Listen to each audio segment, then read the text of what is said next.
Yo, we got a video here today, and we get to peek inside the mindset of the Korea, the strong, independent lady, and some of maybe even a 304. You might just see hood ratting it on a Saturday night. Let's get right into it. When I started dating, after I became an agent, there was one guy, a friend of mine's, a good friend of mine's brother. She was trying to hook me up with him. So I'm like, all right, he was a nice Greek guy. I'm Greek. I'm keeping it in the community because you're supposed to. So I'm talking to him and Really? I'm like, yeah. And I'm thinking like, I went through so much to become a special agent with the U.S. Secret Service. See, basically you have to play nice, which is its own little trap, but you have to be interested in this.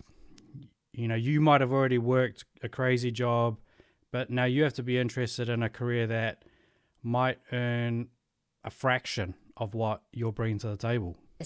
And you know what he said to me? He's like, so like when you get married, are you going to quit that job and, ditch this? I mean, like how long are you going to do this? Like he spoke about it like. If a guy is willing to actually do that, I mean, that takes money to be like, hey, you're not working. Can you look after the kids? And I guess part of like a rich man's purpose is he's just going to find someone that's willing to take that job offer.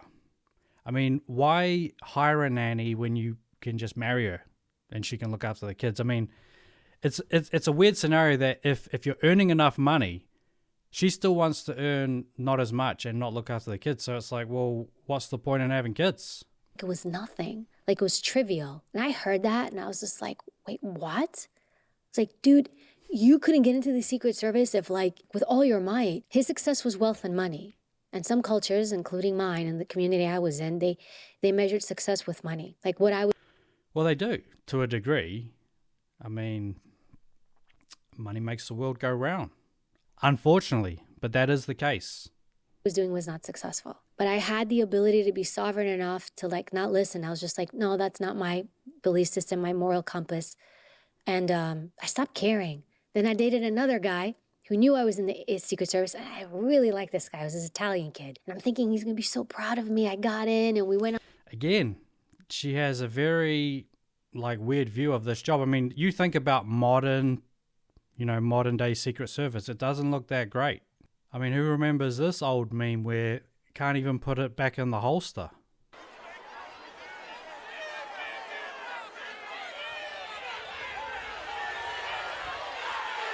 Literally. Then has to sort of play it off. Oh, I can't put it back in the holster, so now I've got to pretend like I'm still being like James Bond.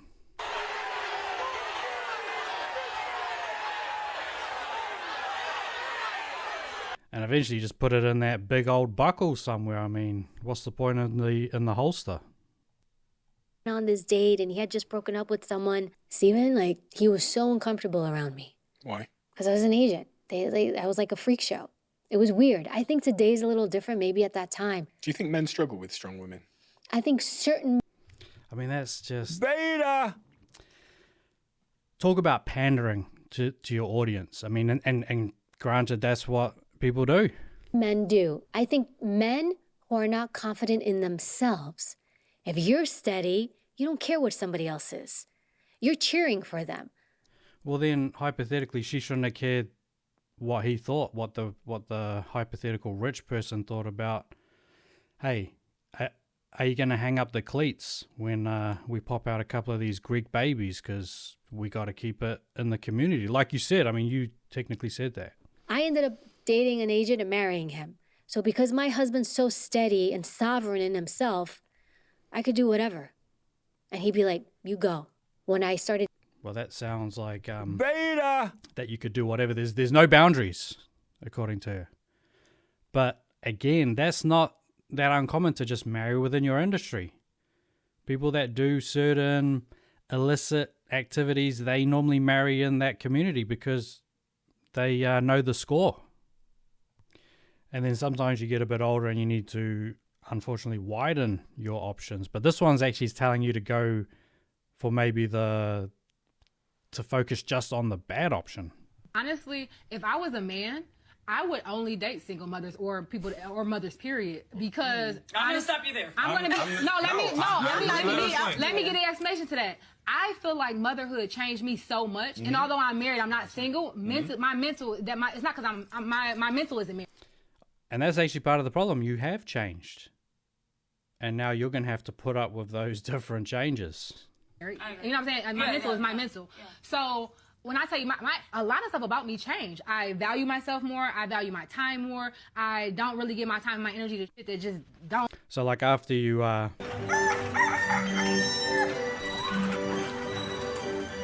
get ran through a couple 100 times, now, you know, Beta.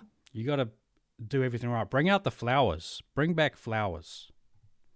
That don't matter, don't equate to nothing. So if I was a man, especially if I was a man that was older in age a little bit, you know, like Pawpaw, I would literally be like, you know what? I want a single woman because a single mom, they know how to get it done. They really be like the grade A people for real. It'd be a single.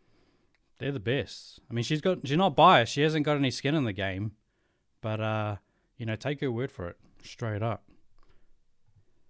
And then sometimes you learn at younger or older that they react to certain things. They might say they want something, but that's not necessarily gonna get the job done. Hardest thing a guy can do. I'm not really into nice guys because I like boys, so I can't really think of anything nice that they can do. My lucky day, hell yeah. I'm just joking. All right, and what's the worst thing a guy can do? I guess be nice. Be nice. Because sometimes Apparently, being nice is the worst thing you can do. Beta. And then you hear stories about how they want to pick a bear. They want to pick some 300-pound animal in the wilderness. if you're too nice, it gives it's like the ick. Really? You know? Because it's like, why are you so nice? Do you like when guys like degrade you type shit? Is that what you like? Not degrade me, but you know. But like, kinda. I mean, don't do it, but maybe. You know what I'm saying? Because I feel like if a guy is nice, that means he gets no girls, and that's like a turn off. You know what I mean?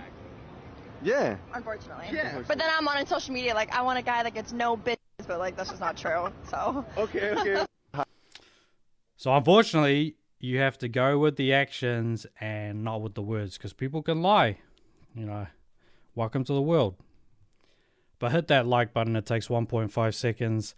And now we just close it out with the older ages. They go through stages of grief. Do you want to become a miserable old woman?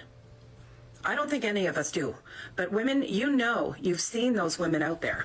The women that are nattering and nagging their husbands, that are bitchy, that aren't nice, that seem to be so unhappy, and we think, oh God. I mean, she sees them. She sees it in the mirror every morning as well, on top of trying to project onto other people. I hope I'm never one of those miserable old women. And you know how that happens? That happens from raising a family, working, and then all of a sudden we're in our 50s and 60s and we have nothing. We don't have a life. We don't have a life separate. And whose fault is that, really? I mean, technically you do have something. You've got a family. You've got the things that you've worked together in your marriage. But do people have to find you a play date? They got to find you friends too. Maybe give you a hobby, and a hobby that you have to enjoy. And what else they got to do? Maybe read you bedtime stories, tuck you in at night. From our family or separate from our husband. And so we resent everybody. I did it. Here I am on my new bed, my princess bed. It's amazing. I feel like a different person already. I feel like I can do whatever I want, and I'm not. And that's unfortunately the mindset, really. That's the modern mindset. Just do whatever you want. And you think that happiness is going to come from just doing whatever you want, but it doesn't really work like that again. It comes from a form of accomplishment. I'm not responsible for anybody anymore but me. I don't know. Things aren't going that great. I just keep thinking about what it used to be like when things were good. And maybe all of this was my fault.